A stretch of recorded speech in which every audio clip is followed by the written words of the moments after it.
Okay, so you can probably see from this or make a guess that this is considered exponential decay. It's getting smaller and smaller and smaller. It's never going to, and it's getting smaller much quickly or very quickly at the beginning and then very slowly at the end. It's never going to reach zero, but it's going to get smaller and smaller and smaller. It's almost like if you're just cutting something in half over and over again. Okay. Then here you can see you're going to graph all three of these. So 3 times 1/2 to the x, negative 1/3 times 1/2 to the x, and 1/2 to the x.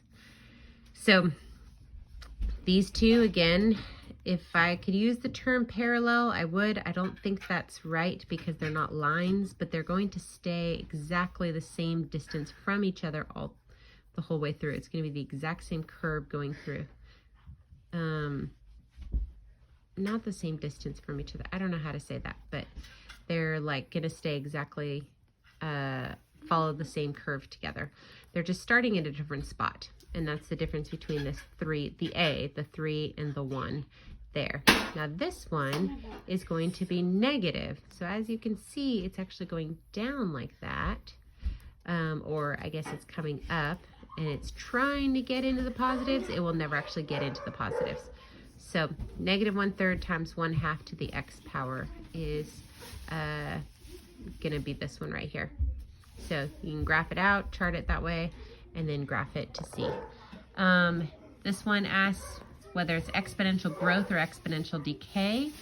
Right here is exponential growth, and right here is exponential decay. Where you can see right there and right there.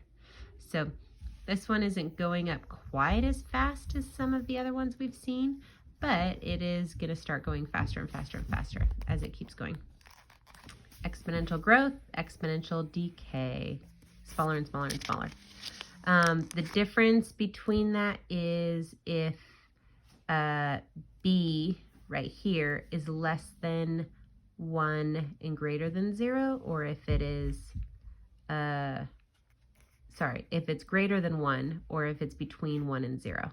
So if it's between 1 and 0, we're going to get exponential decay. If it's greater than 1, it's going to be exponential growth.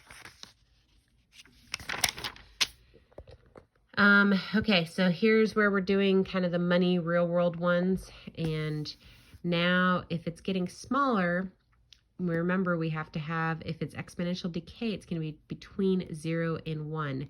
So instead of doing 1 plus the percentage, we're going to do 1 minus the percentage that it's decaying at. That's how fast it's decaying, the rate that it's decaying at. So if the rate that it's decaying at is 0.2, well then now we're only doing 98% and it's pretty slow. But if the rate it's decaying at is 90, well now then you're just 1 minus 90 is going to be 10, and so that's going to be decaying very quickly. So this one, number of acres, it's decaying at a rate of 5% annually. We're starting with 41 million, so we would put 41 million times 0.95, or 1 minus 0.0, or 0.5, yeah, 0.95. So you can see right there, actually 1 minus 0.005 because it's 0.5%. I didn't look at that very well. 0.5%. So it's a very small number that we're decaying at, but we are decaying. And so 0.5% is going to be 0.005.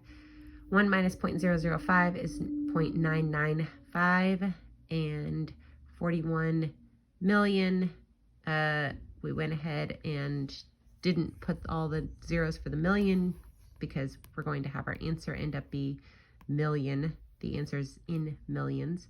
We're going to stay with numbers, the forest number in millions. 39 years, we do that times 39, and 41 times that number is going to be 33.7. So that's kind of how many trees we have after 39 years. Hopefully that made sense.